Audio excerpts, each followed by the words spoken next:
From the east to the west, you've heard others, but now you've tuned into the best. This is a Prime Wave Media production.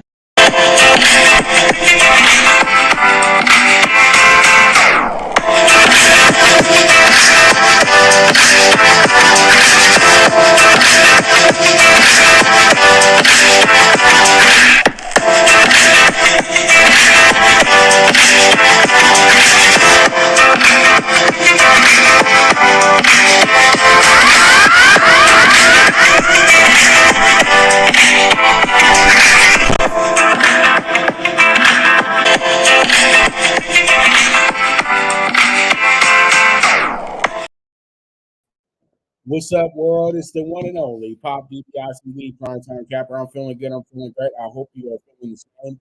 And it is time for the premier sports betting show, the PrimeTime Angles. And it is Friday, the best day. And man, I just love this day. You know what I mean? Friday is always a great day to just go ahead and get everything thrown out on the table. Make sure that you get all your stuff done early so you can enjoy yourself, get to your weekend as early as possible. Man, it's just a beautiful day. Fridays are always the day where, you know what, you can just go ahead and breathe easy and say that, you know what, it's a week well done. Even if, you know, you might not have had the greatest week, or you might not have had the greatest week. But all in all, though, job well done. You made it to the end of the week. That's what it's all about, man. Every day is a blessing and opportunity, but making it to the end of the week is just wow. It's just, hey, it is what it is. Let's go ahead and jump into it real quick. Let's talk about the Jags win their fourth in a row with beating the Saints 31-24 at the Superdome. So pretty much what happened last night was a pretty slow game in the first half. Let's keep it real. It seemed like the Jaguars were going to run away with the game all in all, though, to be honest with you. And then what happened, the Saints came to life. Derek Carr finally showed why he got paid so much money to be the quarterback of the New Orleans Saints. And, you know, they had a great second half last night. They were able to score 18 points to get the game somewhat close. Put the game in, tied the game up late in the fourth quarter as well, too. But it just wasn't enough. Trevor Lawrence finds Captain Kirk on a 44-yard touchdown pass that, hey, he ran into the end zone. At first, they tried to say he ran out of bounds, and I was looking at it and said, no, he did not run out of bounds. And pretty much they agreed with me. So, you know, it was a great effort by the Saints to get back into the game, to tie the game. At one point, they were down 24-9 in the second half, and they were able to get things right in the fourth quarter. But this team spent a lot of time on the field not doing anything, to be honest with you. This team really did have so many wasted opportunities last night. When I look at the stats, you have a Saints team that dominated in the first downs category 25-18. They also were a little bit better in the third down efficiency rate as well, too, even though it was 3 for 18 compared to 2 for 11. And then they went for it on fourth down a lot of times as well, too, last night. They were 4 out of 6 in that category. If you're 4 out of 6 in the fourth down category and you still lost this game, there's a lot of things that you guys have to go over and talk about and try to get together with this squad. It's just kind of befuddling, to be honest with you. You know, total yards 407 to 330. They passed for 307, but in total they passed for 295 last night. Rushed for 112 yards last night. And this is what kills me. They ran 87 plays. And last night in the third quarter, I think that the Jaguars probably offense was on the field once. Literally, the Saints ate up the whole quarter. They had a 16-play drive that absolutely that was like, are they going to even score here? Because it was bad. They had like 2 double-digit play drives that almost went nowhere. And it was just, what are we doing here? You know what I mean? That's the biggest question that you have for this team. Now, Trevor Lawrence was on one leg last night. He threw for a touchdown and still had a 100.4 QBR last night as well, too, and got himself the victory. And I think that Travis Etienne was huge, even though he got a little banged up in the game. Travis Etienne's 2 touchdowns were the difference in the game as well, too, because he had a dominant first half, but he didn't have the greatest second half. And that's why it looks like his numbers weren't that great. But the guy was killing last night. But Trevor Lawrence did lead everybody in rushing and on one leg. And Captain Kirk, as I said before, he goes ahead and leads all receivers last night for the Jaguars with 90 receiving yards. And, that pretty much becomes the difference in the game last night. And you know what? This turnover was key as well, too. The turnovers that were forced by the Saints and the Jaguars. So this game was a really, really funny game. You know what I mean? And the Saints had all the opportunity to really win this game last night. And the good part about it for the Saints is this. The Saints don't have to worry about chasing anybody in a division because they're in a wide open division, okay? And that's what their goal is at the end of the day. Win 9 games. That's what the goal is in reality. If you really think about it, they're not going to come out in the forefront and say, "Oh, we got to win 9 games." No, they win 9 games, they're probably going to the playoffs. Let's keep it real. Because to me, whatever team has a winning record at the end of the year in the NFC South, that's probably who's going to the playoffs because they're only going to get one team in. Okay, so the Saints, this was a bad loss, but it's a motivational loss as well, too. Where does this team go from there? They can only go up. And you know what? They played 2 very good games. They wound up losing by 7 on Sunday to a Houston Texans team, and then they come back and lose to the Jaguars, their division rival, and they lose to them by 7 as well, too. They could have easily won both of those games. It was just little things that they didn't clean up, and that's really pretty much the end-all, be-all of what really happened in this game. And so if the Saints can clean that up, they can get these 2 losses back in the next few weeks. So we'll see how it goes. We'll see how it shakes out. But the Saints were really a team last night that you felt like they were going to be scoring a lot of points, but they just didn't score a lot of points. And the Jaguars, once again, just took advantage of a team that just did not capitalize on the opportunities that were given, that arose for them. It's that simple. And the Jaguars did it for the 3rd week in a row. And you know what? This is how you win in the NFL. It's very simple. So let's move forward. Let's go ahead and jump into the MLB. We have ourselves the Astros, even series with 10-3 blowout of the Rangers in Arlington. And this wound up being a game that really got out of hand. There was a 3-run homer in the 3rd inning, literally just 4th inning, actually, literally just ended the game.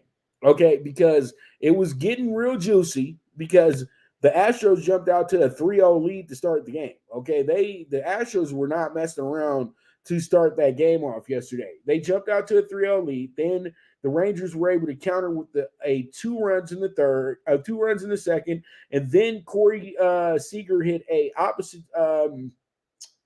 end homer that tied the game up and, lifted the spirits at Global Life Park. And then, you know what?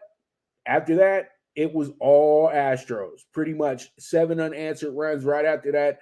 Jose Abreu comes up. One of the biggest come-ups you could get for a championship team is getting a guy who was once considered one of the best power hitters in the MLB, had a little bit of a cold streak in Chicago, winds up being a bargain bin player for the Astros. He winds up hitting a 3-run shot that just pretty much ended the game last night. Then Chase McCormick went ahead and hit another 2-run dinger in the 7th inning to really go ahead and solidify that the game was over. And Yordan Alvarez knocks in the final run, getting Altuve in the top of the 8th inning. And this was just the message to the Rangers that, you know what, you guys thought that you had us, but you never had us. You just were able to get the first 2 games, and we want to see how serious you truly were. But when it really gets down to the nitty-gritty of this series, will you have the heart to really take this series? Will you go ahead and take advantage of the opportunities that are handed to you?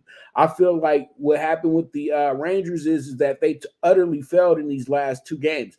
They did not play like the team that won 6 in a row before they got here. It's really, to be honest with you. They did not look like that team that won 7 in a row, actually. I'm sorry. before, losing now. And, they just didn't look good these last few games. But it's understandable because, as I told you guys when we entered game 3, that the Astros are a much better road team than they are at home. They kind of play into the pressure of trying to impress a rabid fan base. But when they go on the road, they're easy, they're chill, they're hated, they're villains. That's what they do. They kick your ass. And that's exactly what they did yesterday to the Rangers. Right now, it's a 0-0 series. Once again, it's a best of 3. That's what it is right now. And the Rangers have to put that mentality in their head. They got to stop living off the fact that Bruce Bochy was with the Giants a decade ago and they won titles. That's not you. That's not you. You're not the Giants, okay? So that's why you're not getting the same results, because that team was a bit different. And the thing is, the Rangers are really playing with house money, and now it's starting to show. And now what you got to do is either keep the iron hot or get your ass up off the table. It's one or the other. But I don't see this team getting swept out of a backdoor sweep. That's what I like to call, when you go down 0-2 and then a team wins 4 in a row. I don't think they get backdoor swept. I think the Astros did what they had to do to ensure that there's going to be 7 games here. I think what happens today is the Rangers possibly go ahead and win this game, but I do have them playing it close, and I feel like if they don't win this game, they'll get them back in game 6. I just really feel like that we do have this a 3-game series, and pretty much right now, I think we're headed to 7 games, okay? I just truly do, because we'll have a game Sunday, we'll have a game Monday, and that's exactly what the MLB wants it to be. So with that, we move forward. Let's go ahead and jump into our next, and that's going to be this. That's going to be the DBacks win a pitcher's duel and 2-1 to keep themselves in series versus Phillies for now. But one thing is this: you could see that there were levels to it, and that was a very, very good team win for the Diamondbacks. It wasn't lucky. It was a good team win, because what happens is that you had a pitcher nobody was taking seriously to be an effective pitcher, and guess what? He was effective, okay? And that's exactly what for that was, okay? And he was really good in the game, and he was really good against the Dodgers. I thought he did better than Merrill Kelly and Gallen as well too. And pretty much it seemed like he was so confident in what he had going yesterday. He allowed no runs. He struck out 9 guys. He struck out. Merrill Kelly and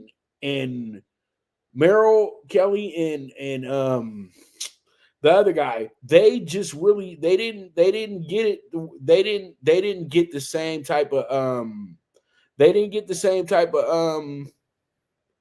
coverage. You know what I mean? They just were kind of nervous, but for that, they told him that he wasn't going to do much, and he did more than enough, and he gets 9 strikeouts.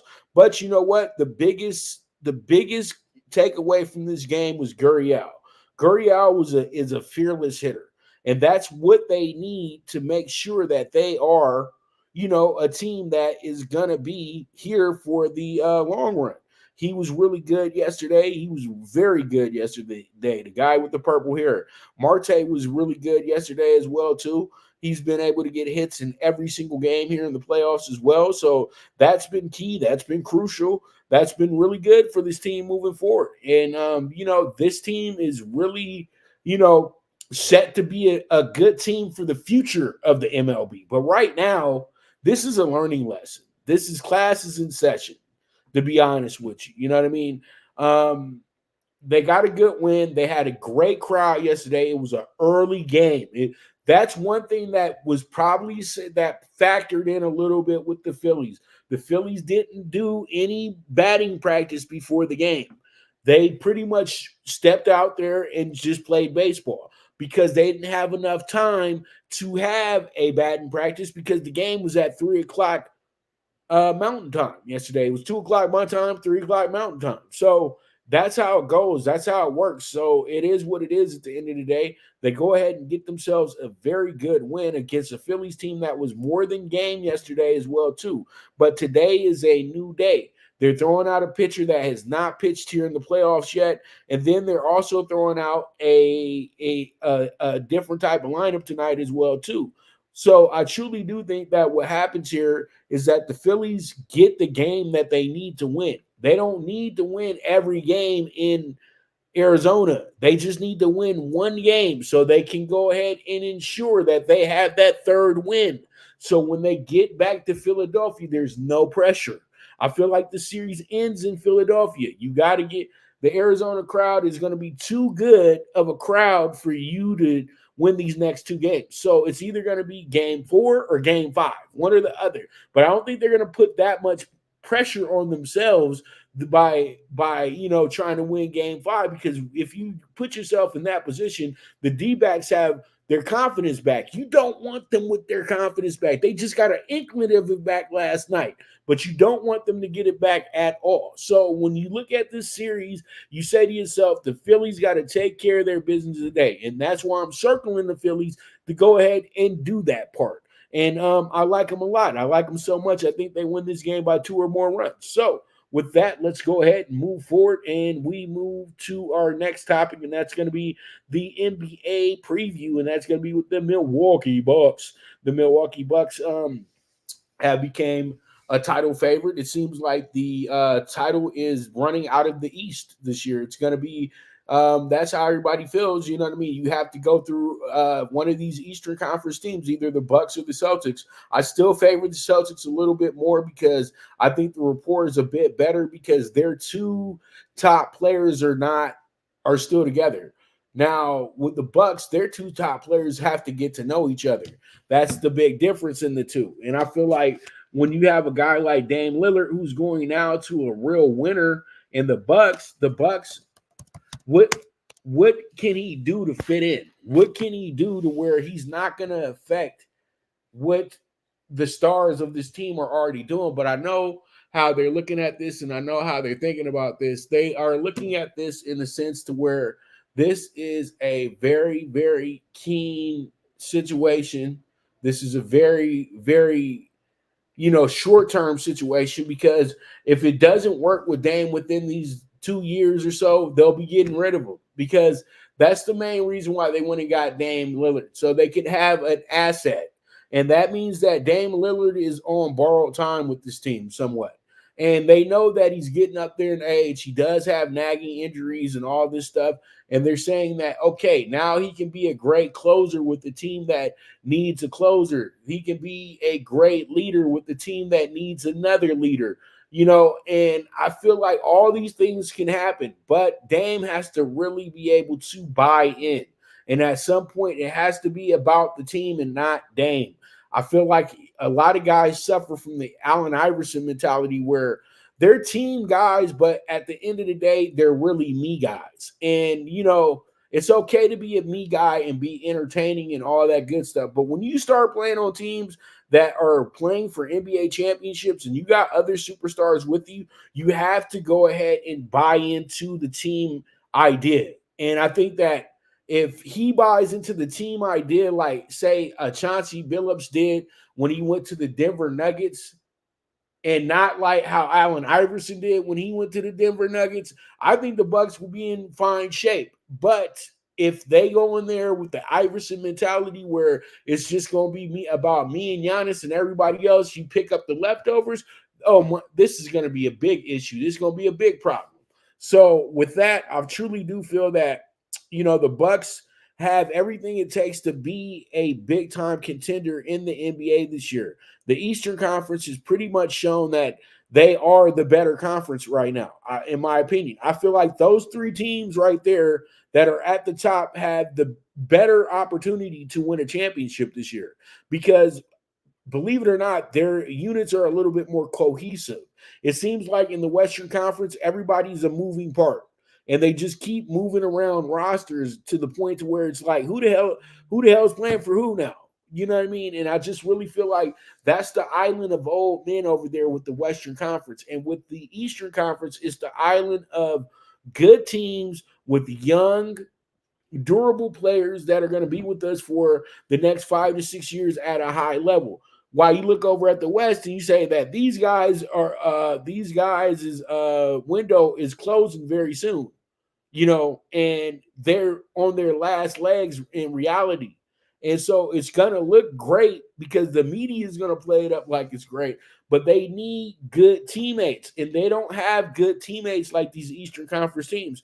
And the Bucks are a few years removed from a world title. So they really have a bit of an edge over everybody because now they brought in a hitter to solidify them getting back to the finals. No more losing in the first round. That's what you get Dame Lillard for. No more losing in the second round.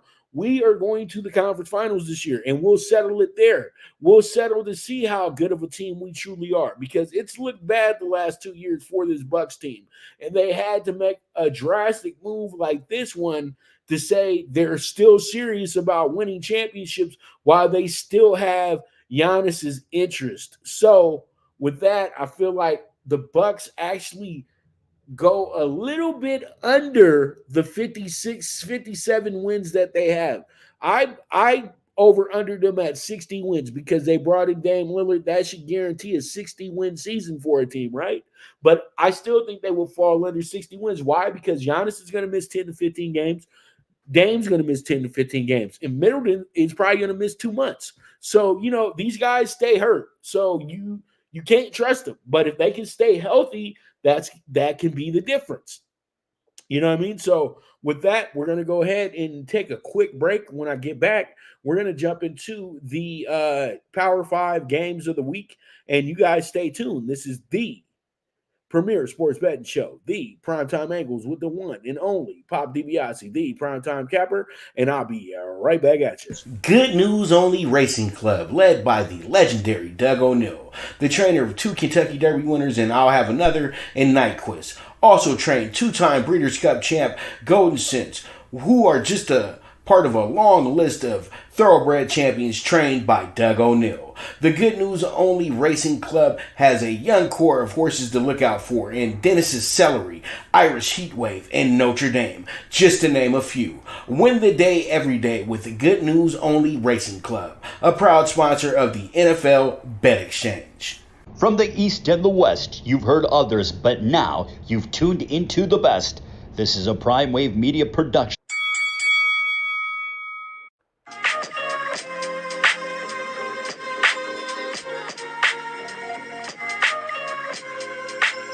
Tune into Big Wave Boxing every week with a brand new guest, with the one and only Pop DiBiase, the Primetime Capper, getting the best boxing stories, best boxing angles, and the truth when it all comes down to the sweet science. Tune into Big Wave Boxing on the Prime Wave Media channel on YouTube.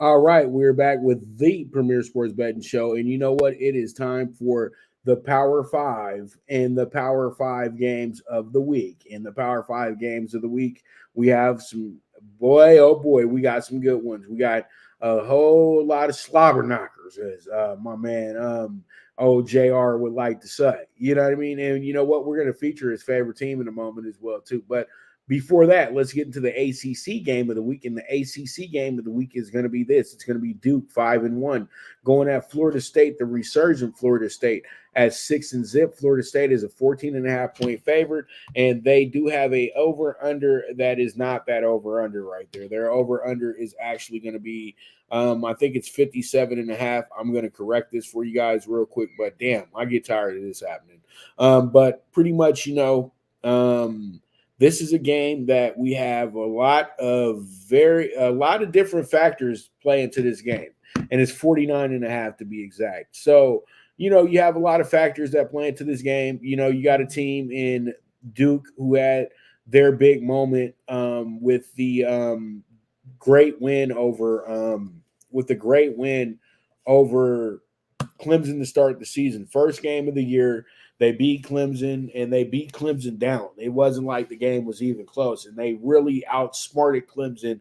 They played a good quality game. they find themselves now at 5-1. This really started last season, where they finished very well. They blew out a lot of teams. They made things look really good, and they built a lot of confidence. That's what happens with teams after they figure out they figure out who they truly are, and when guys don't leave the school. So this is what happened for Duke. FSU, on the other hand, they have found the holy water that they used to be sipping when Bobby Bowden was their coach. Now they're back in business. They're playing great football right now. They're playing winning football right now. And they look like a team that could challenge for the national title this year. They truly do. They smoked LSU early in the season. They were able to have a great win in Death Valley against Clemson as well, too. And from there, they've just been a very dominant team. They had a little bit of a scare against Boston College, but that was Red Bandana Day and all this other extra stuff. But that truly means that Florida State, by winning that game, they've shown us that they truly do know how to win again. You know what I mean? They were blowing so many games that they would lose the lead in. Now, if they lose the lead, they figure it out, they breathe, they go win the game. They still have some issues, though, moving forward, because they still have teams that they got to play. But right now, their focus is Duke, and Duke still does play a little bit of a factor into this game on being, a team that could possibly go ahead and pull off a great win here. And, Florida State, it will be on the lookout for that. And that's why I really, truly feel that Florida State will not catch any surprises. I think this is a 17 or better win for Florida State. And with that, we move forward. Let's go ahead and jump into our next game, which is going to be this one. Is going to be UCF and the Oklahoma Sooners. UCF is coming in here 3-3.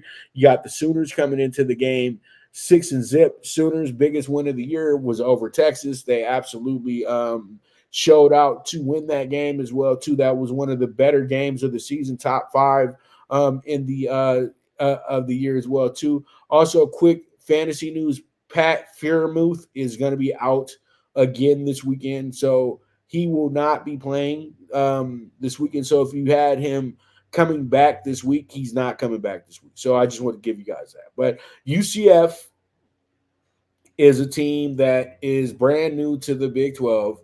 They're trying to figure out, how to make their way, make their place in this conference. They started off pretty good, but now they got to deal with the fact that they got to play against the best of the best in the Big 12 now. And it's not like the old days in the AAC where, you were the top dog. Now you are what they consider one of the middling teams in the conference, and, maybe bottom tier teams in the conference, because you're brand new.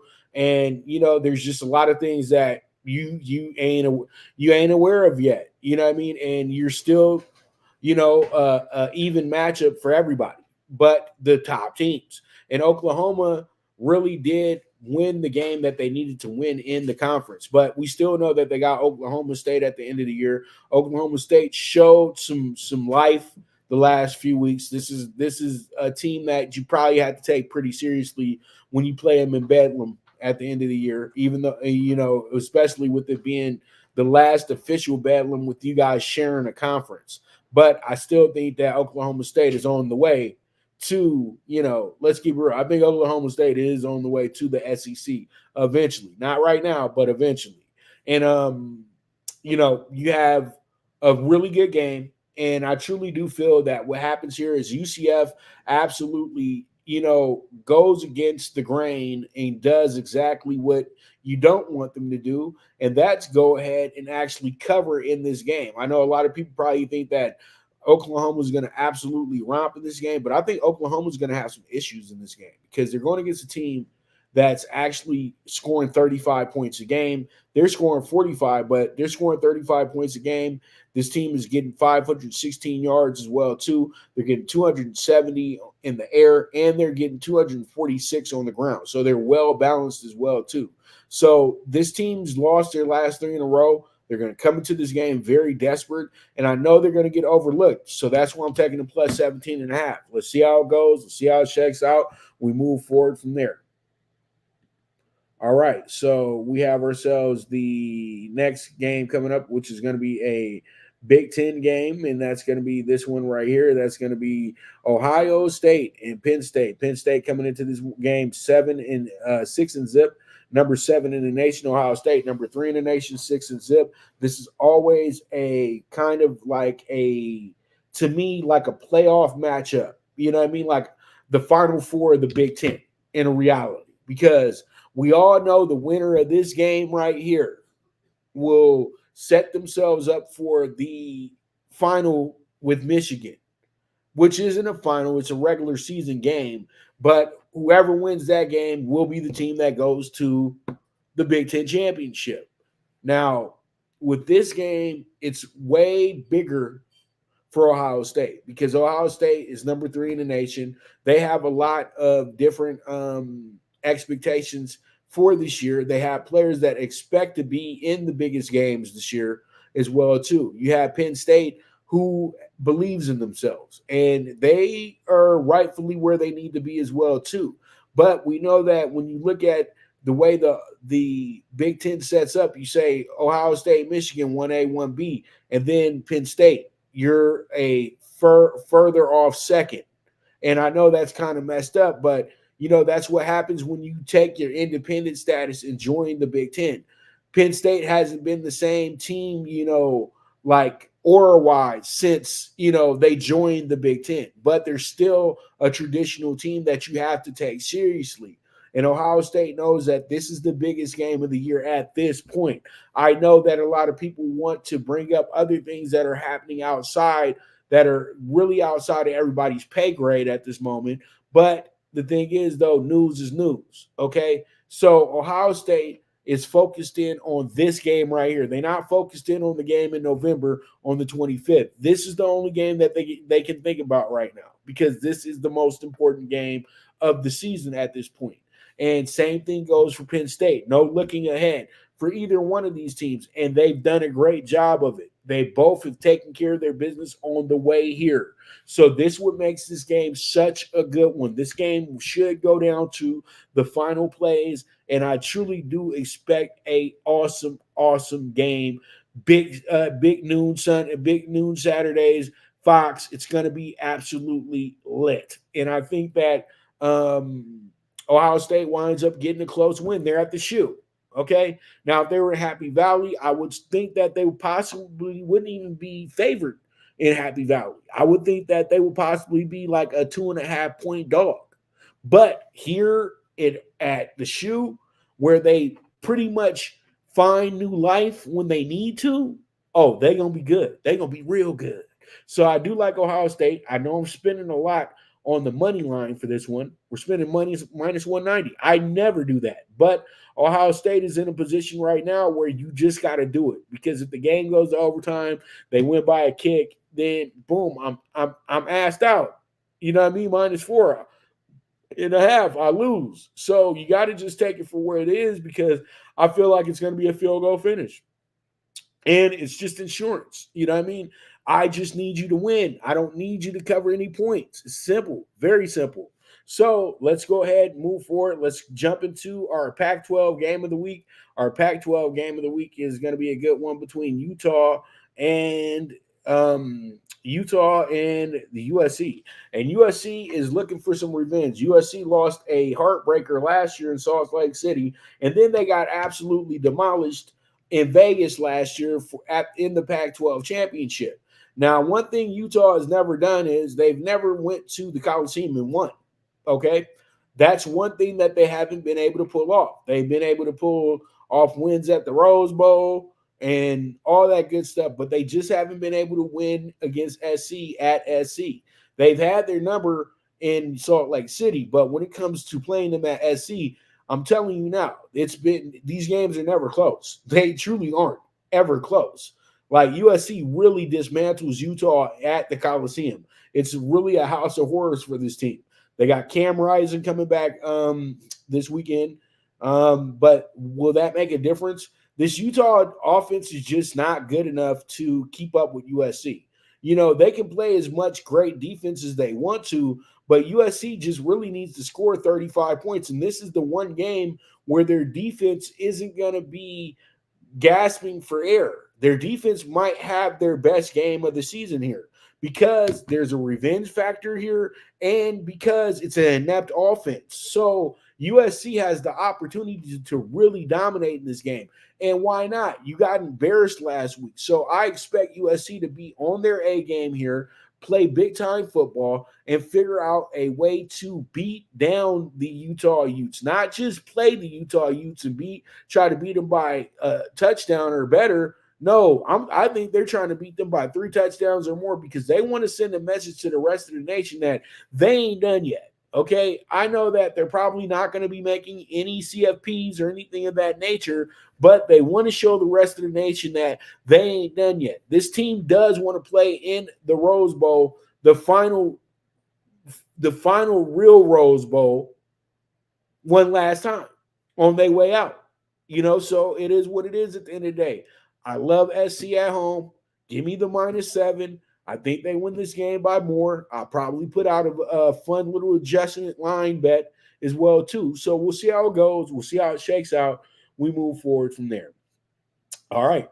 Now we have ourselves Tennessee and Alabama. Tennessee and Alabama, this is going to be a game. This is going to be a game between two of the most established teams in the SEC. All right, I'll start with the country twang. But, Tennessee is a team that's looking to get their signature win. They're 5-1 coming into the game, number 17. You got Alabama 6-1, number 11 in the nation, 8.5-point favorite at home in Tuscaloosa, over under 48.5. Last year, their over under, I think, was like 70, and they absolutely crushed that. Tennessee wound up winning that game 52-49. Alabama had never given up that many yards, and I don't think they had given up that many points in the game in like 100 years. So it was a real wake-up call, real reality check of who Alabama is now. Alabama is not the most potent defense in the land anymore. They might not be the most potent offense in the land anymore.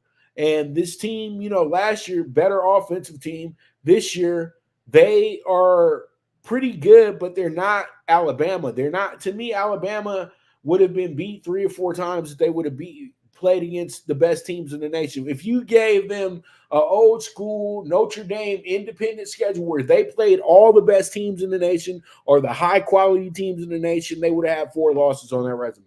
I'm going to keep it real with you. This team already showed that out of the conference that it's difficult for them this year. When they have problems in non-conference, that means that this isn't really that good of an Alabama team. Because beating up on the SEC, that's something that we're used to.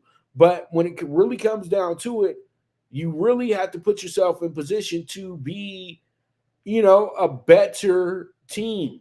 And I think that's exactly what the biggest problem is with this group right now, is that they don't believe that they can be a better team. I think that they're good with what they are right now. And even Nick Saban will probably point that out at practice on a daily. And, there's a lot of players that were promised things that aren't even playing on Alabama right now. So it's really befuddling to me the way that they're playing such favorites right now. And I think that they just have way too many young players out there. You got so many good seniors and juniors, and you got to keep relying on freshmen. So this weekend is a very big gut check situation for me if I'm Alabama. You know what I mean? And I think that, Tennessee's in a position where, we already beat you guys. And we're confident enough that we can beat you again because we feel we got a better quarterback coming into the game this year. Well, older quarterback, but all in all, though, this should be a really, really good game. And I got Tennessee to cover the +9 because it's jumped up to a +9 over the last few hours or so. So pretty much with that, we're going to go ahead and take our final break of the show. And when I get back, we're going to jump into the Talkin Tickets. We got a whole bunch to talk about, too, when it comes to Talkin Tickets. So you stay tuned. This is the premier sports betting show, the PrimeTime Angles, with the one and only Pop DiBiase, the PrimeTime Capper. Now you and your friends can compete in the sport of kings and win big with Stable Duel. Get the app, pick your horses, and get in on the thrill of horse racing with daily games competing against other players. Bring home the glory and the cash, and move up the annual leaderboard while you leave your competition in the dust. Get in the game with Stable Duel. Play, race, win. Good News Only Racing Club, led by the legendary Doug O'Neill, the trainer of 2 Kentucky Derby winners and I'll Have Another and Nyquist. Also trained 2-time Breeders' Cup champ Golden Sense, who are just a part of a long list of thoroughbred champions trained by Doug O'Neill. The Good News Only Racing Club has a young core of horses to look out for in Dennis's Celery, Irish Heatwave, and Notre Dame, just to name a few. Win the day every day with the Good News Only Racing Club, a proud sponsor of the NFL Bet Exchange. All right, we're back with the premier sports betting show, the PrimeTime Angles, with the one and only Pop DiBiase, the Primetime Capper. And it is time for your favorite subject, my favorite subject, and that is going to be Talking Tickets. And Talking Tickets, let's go ahead and jump into it. And we're going to do the MLB first because I know I'm messing up right now, but still, I got you. We got MLB starting in a few minutes, but this is where we're at. I got the Rangers keeping things close, plus 1.5, minus 165. We also have the under 4.5 with the first 5 innings, plus 100. I have the Astros going under 4.5 runs today, and that's a minus 125 bet. And then I also have the game going under 7.5 runs, plus 140. That's an adjusted over and under. Now let's get to our next game, which is going to be the Phillies and the DBacks, which is going to be the late game. So this one is going to be Phillies minus 1.5. Like I said, to win by 2 runs, plus 115. Then we have the Phillies money line, first 5, minus 130. And then I got the Phillies winning this game by 4 or more runs. So I like the plus 235 alternate line. I'm just over here just gambling, okay? I'm gambling. All right. And then you got the D-backs under 4.5 runs, minus 135. That's going to be another strong bet. Then we have ourselves our first of our college conference bets list. We have the AAC. Last night we had Rice plus 140. You guys, if you copied the list last night, you guys came up on the dog money last night. So Rice, good job, 42-10. Also, Temple plus 23.5. That's for tonight's game. And then we also have Memphis minus 6.5. They're on the road. That should be a good one for them. But UAB is starting to show how tough they are under Trent Dilfer, the former NFL quarterback. And then you do have Charlotte. Oh, yeah, Super Bowl winning quarterback at that as well, too. Charlotte, money line, plus 225. They're in a game where they're going against another team with 1 win. So why not? Let's go ahead and gamble a little bit. Charlotte, East Carolina, one of the funner rivalries in all of college football as well, too. Then we have Tulane. I like Tulane to win this game by 3 touchdowns or better. They're going against a very inferior team here in North Texas. So I do like Tulane at home to win this by 3 touchdowns or better. Then FAU's in a toss-up game. They're at home. Why not? Boca Raton. It should be good. Plus 120 to FAU. Let's see how it goes. Let's see how it checks out. We move forward from there. All right, so we have ourselves the ACC bets list. We have the plus 5.5 for BC in this spot. Also, Pitt minus 105 on the road, but that's a game that's a toss-up game as well, too. We also have Virginia plus 23.5. That's going to be a really, really fun game. I know that they're going against North Carolina, but you guys have to understand that is the oldest rivalry in college football right there. And I really only know that fact because I played NCAA very tough, and I was actually had North Carolina as one of my dynasty teams for a while there. It was fun with them as well too. But those ACC games got a little crazy, Virginia and Florida State and all that stuff, and Clemson. So we got 14.5 to FSU. This is a pretty good bet as well too. And then we also have the plus 3.5 to Miami, and I'm actually paying up for a half a point there as well too. That's why the minus 120 is there, because it's actually a plus 3 solid. Looks like it's going to go to a 2.5. So let's move forward. Let's jump into our next, and that's going to be this. That's going to be the Big 12 bets list. This is going to be the plus 17.5 on UCF in our game of the week. Also, the Cincinnati bet minus 3.5. We got West Virginia at home as well, too, with a minus 175. We also got Houston at home with the plus 23.5 against Texas. Also, K-State at home, revenge game against TCU. Give me that 6.5. And then we got BYU plus 135, another team that's going to be playing at home and should do well. They're going against Texas Tech, so they should kick their ass. So pretty much let's move from there. All right, we have ourselves the Big Ten bets list. Like I said to you already, Ohio State minus 190 as our money line big dog play of the week. Then we got Indiana plus 6. Then also we have the 11.5 to Nebraska. They're playing against Northwestern. Calm down. Nebraska should really win this game because that was a game that they lost last year that they wasn't supposed to lose.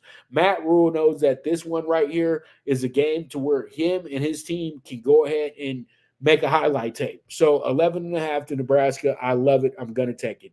I like Wisconsin as well, too, with the minus 135. I think this is going to be a very, very strong play. They're on the road, but you know what? They have revenge on their mind as well, too. Illinois beat them a few years back in Champaign. I know they want to get this one back badly as well, too. Minnesota on the road, plus 3.5. I like them. And they're playing against Iowa. Iowa has showed us that they're not going to score that many points. They did have a good win against Wisconsin last week, but sometimes you come all the way down off of a great high and you get absolutely, slammed, body slammed. And I think this is possibly a possibility. But I'm just saying it's going to be a close game. So that's why I'm taking Minnesota with the plus 3.5, not taking them to win. And then I also have the plus 24.5 to MSU, Michigan State. Come on, it's Michigan State in East Lansing.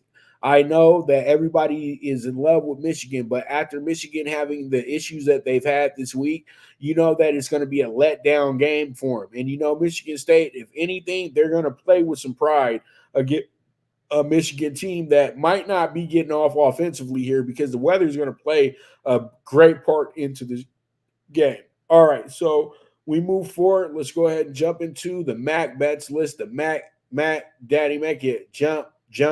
I love plus 17 on Western Michigan. Western Michigan should lose that game by 14 or less. I like Bowling Green. Last week they went ahead and beat up on Buffalo. They should be able to do some damage this weekend as well, too. So I like them with the 7.5. You got 12.5 to Eastern Michigan going against a vulnerable Central Michigan team that might be overlooking them, but you have to remember Eastern Michigan has a better record. So I do like them with the plus 12.5 to make the game really tough. Ball State's at home. They're going to make this game as tough as possible as well, too. Coming off of a really, really good game last week against Toledo where they lost by only 7. And Toledo is one of the better teams in the conference. So, Ball State should translate that effort into this week and win themselves a game. Buffalo has a pretty much a gimme against Kent State. Kent State is really hopeless right now. And I do like Buffalo here with the minus 7. They're at home. It should be a good win for them. Miami plus 110. This is the game of the week for the MAC. They're going against Toledo at home. I like Miami of Ohio here. I like them with the plus 110. Let's see how it goes. Let's see how it shakes out. We move forward from there. We got the Mountain West bets list. Mountain West only got 4 games this week. We got New Mexico minus 105. Then we also have the plus 7.5 to Colorado State this weekend, who is on a possible upset alert as well, too, because they won last week against Boise State. And this week it could be them winning big against UNLV of all teams, because UNLV hasn't been in this position in years. So that's what I'm saying is like Colorado State could catch them slipping here. They're going, you know what I mean? So pretty much we got Utah State, who's a team that's really overdue for a good win. And that's why I got them with the plus 150 in this spot. And then, we got San Diego State going against a winless Nevada team. They should easily beat Nevada by 2 touchdowns. It shouldn't be that much of an issue for that. So pretty much they are that's where we are. That's what we're doing. That's what we're going to be.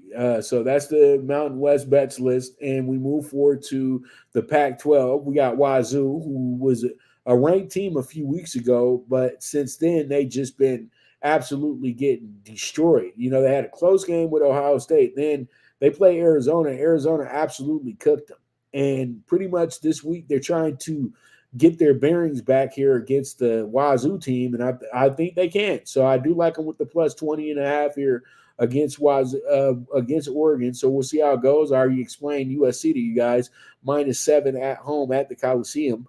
Then we got ASU, who's playing in a good spot against Washington. Washington, you know, they're starting to show a little bit of kinks in the armor a little bit. I'm not saying ASU wins this game, but I'm just going to say ASU does compete. You know what I mean? And 26.5 points is good for me. All right. And then we got Stanford plus 17. Stanford is in a position where they can do the same thing to UCLA that they did to Colorado last week. That quarterback is really good.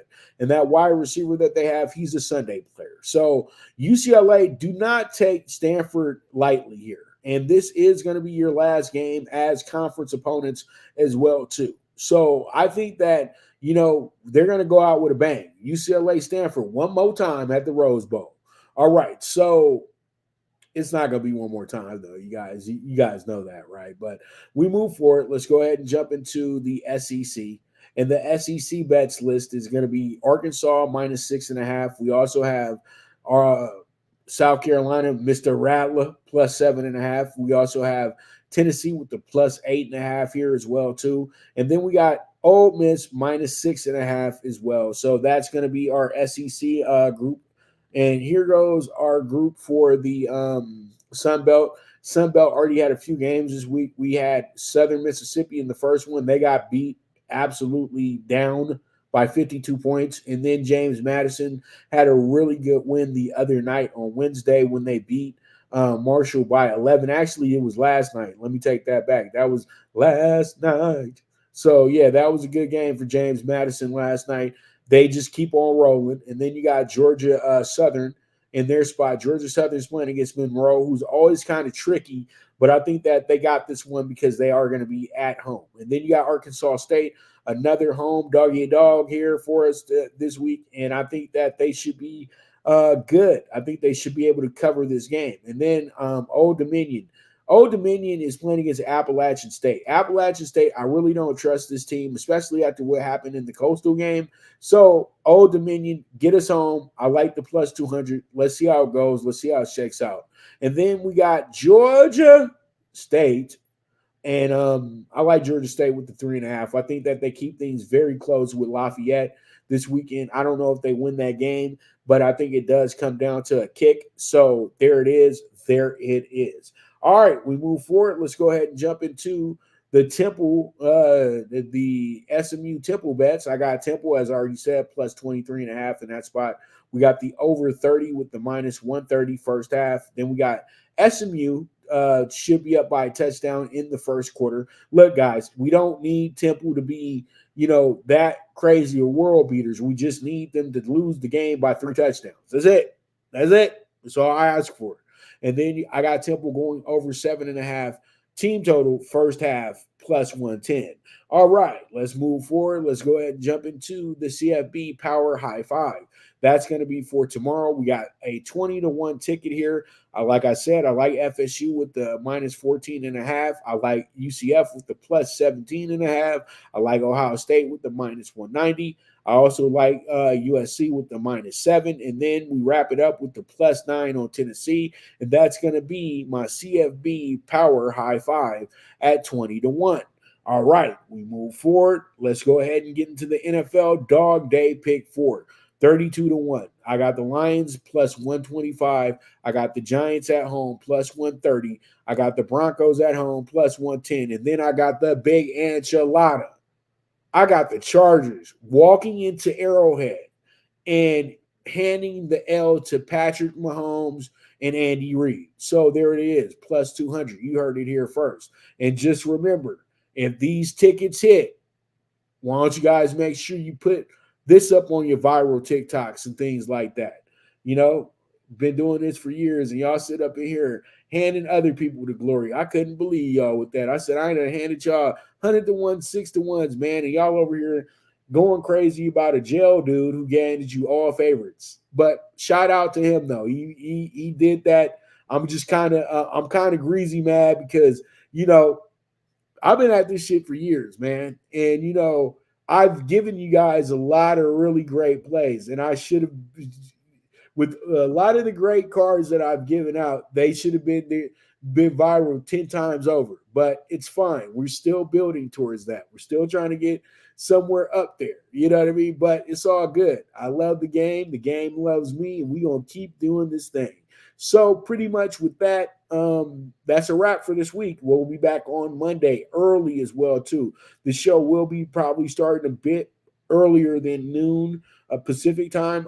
I just really feel like I think that we need to get more stuff out a little bit earlier in the day so, you know, things can get their hits, you know. So it is what it is. But you guys have been awesome as usual. And I thank you guys so much for tuning in. So pretty much with that, this is the premier sports betting show, the Primetime Angles with the one and only Pop DBacks, the Primetime Capper. And as I always say, bet with your head, not with your heart. The movement is moving, and I am gone.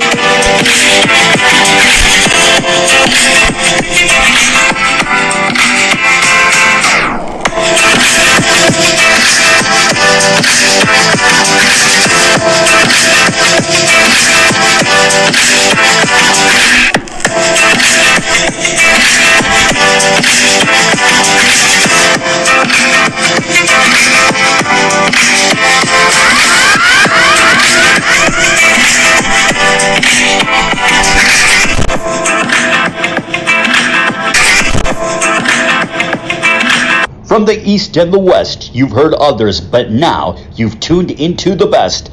This is a Prime Wave Media production.